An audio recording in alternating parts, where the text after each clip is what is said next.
उत्तर प्रदेश के एक छोटे से गांव भद्रखेड़ा में सुबह हमेशा की तरह शांत शुरू होती थी, लेकिन कोई नहीं जानता था कि ये शांति ज्यादा देर टिकने वाली नहीं है। यहाँ के लोग बहुत साधारण थे। सुबह होते ही खेतों में चले जाते और शाम तक मेहनत करते रहते। गांव के बीचों बीच एक पुराना बरगद का पेड़ था, जिसके नीचे जाने से लोग दिन में भी डरते थे। गांव के बुजुर्ग हमेशा कहते थे, इस पेड़ के नीचे कभी एक खेल शुरू हुआ था जो आज तक अधूरा है। और फिर एक दिन गांव का माहौल अचानक बदलने लगा, जैसे हवा में ही कोई अजीब डर घुल गया हो। मेरा नाम राघव है और मैं इसी भद्रखेड़ा गांव में रहता हूं। उस दिन जब ये सब शुरू हुआ, मैं खेत से घर लौट रहा था। तभी अचानक मेरे हाथ में जलन होने लगी और देखते ही देखते एक अजीब सा निशान उभर आया। मैं घबरा गया। ये निशान पहले कभी नहीं देखा था और दिल कह रहा था ये कोई साधारण बात नहीं है। जब मैं गांव पहुंचा तो देखा मैं अकेला नहीं था। कई लोगों के हाथों पर वही निशान बन चुका था। रात होते ही गांव के सबसे बुजुर्ग आदमी ने कहा, डायन का अधूरा खेल फिर से शुरू हो गया है। उस रात मुझे साफ सुनाई दे रहा था, कोई मुझे मेरे नाम से बुला रहा था, लेकिन वहां कोई था ही नहीं। अचानक मेरे हाथ का निशान जलने लगा और ऐसा लग रहा था जैसे वो मुझे कहीं जाने का इशारा कर रहा हो। मैं खुद को रोक नहीं पाया। मेरे कदम अपने आप उस बरगद के पेड़ की तरफ बढ़ने लगे। पेड़ के नीचे जमीन पर लाल निशान बन चुके थे और मुझे समझ आ गया यही पहला खेल है। एक ठंडी आवाज मेरे कानों में गूंजी, अगर बचना है तो खेल पूरा करना होगा। तभी मैंने देखा मेरे जैसा एक और लड़का वहां खड़ा था। उसके हाथ पर भी वही निशान था।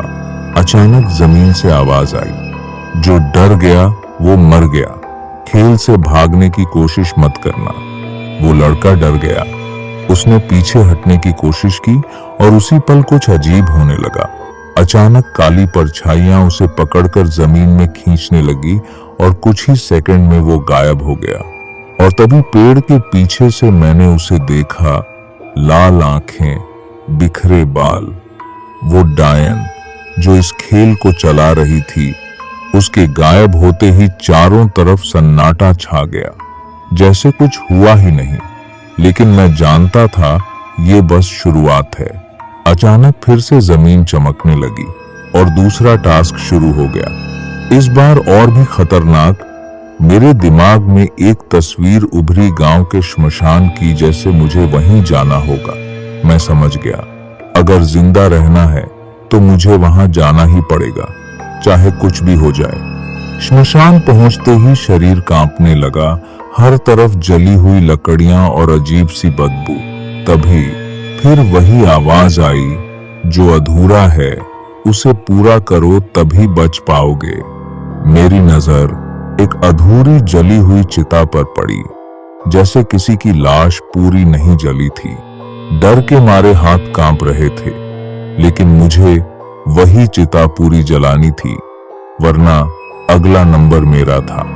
जैसे ही मैंने आग लगाई, मुझे पीछे किसी के होने का एहसास हुआ और वो धीरे धीरे मेरे करीब आ रही थी। मैंने जैसे ही पीछे मुड़कर देखा, मेरी सांसें रुक गईं। वो डायन अब मेरे बिल्कुल पीछे खड़ी थी। वो मेरे सामने खड़ी थी। उसकी लाल आंखें सीधा मेरी तरफ देख रही थीं, जैसे वो मुझे पहचानती हो। उसने धीमी आवाज में कहा, राघव, इस बार तू बच नहीं पाएगा। अचानक मेरे दिमाग में कुछ अजीब तस्वीरें आने लगी, जैसे ये सब पहले भी हो चुका है। सालों पहले इसी गांव के लोगों ने एक औरत को जिंदा जला दिया था और वो ही आज डायन बन चुकी थी। मरने से पहले उसने कसम खाई थी कि वो हर 10 साल बाद लौटेगी और अपना अधूरा खेल पूरा करेगी। लेकिन सबसे डरावनी बात ये थी, उस दिन वहां एक बच्चा भी था और वो बच्चा मैं ही था। तभी जमीन फिर से चमकने लगी और तीसरा टास्क शुरू हो गया। इस बार आखिरी फैसला होना था। आवाज गूंजी, इस खेल को खत्म करने के लिए किसी एक को अपनी जान देनी होगी। गांव वाले इकट्ठा हो गए। सबके चेहरों पर डर था, कोई अपनी जान देने को तैयार नहीं था। और तभी डायन जोर से हंसी, मुझे किसी की जान नहीं चाहिए, मुझे तो अपना खेल पूरा करना है। और इस बार राघव ही उसका हिस्सा बनेगा। पूरा गांव खामोश था, जैसे सबको पता था अब जो होगा वो सब कुछ बदल देगा। मेरा दिल जोर जोर से धड़क रहा था। मैं समझ चुका था अब बचने का कोई रास्ता नहीं है। डायन मेरे चारों तरफ घूम रही थी और उसकी आवाज गूंज रही थी, फैसला कर वरना सब मरेंगे। गांव वाले मेरे सामने हाथ जोड़कर खड़े थे। उनकी आंखों में डर था और उम्मीद भी कि मैं कुछ करूं। मैंने अपनी आंखें बंद की और एक फैसला लिया जो शायद मेरी जिंदगी का आखिरी फैसला था। मैं खुद उस लाल घेरे के अंदर चला गया और जोर से चिल्लाया, इस खेल को यहीं खत्म कर दे। लेकिन अचानक डायन रुक गई। उसकी हंसी गायब हो गई, जैसे उसे कुछ समझ आ गया हो। और तभी मुझे सच पता चला, ये खेल खत्म नहीं होता, जो इसे पूरा करता है वही अगली डायन बन जाता है। मेरे शरीर में अजीब ताकत आने लगी, मेरी आंखें लाल हो गईं और मैं समझ गया अब मैं ही वो हूं। अगली सुबह सब कुछ फिर से सामान्य था, लेकिन अब हर 10 साल बाद ये खेल फिर शुरू होगा, क्योंकि अब डायन मैं हूं।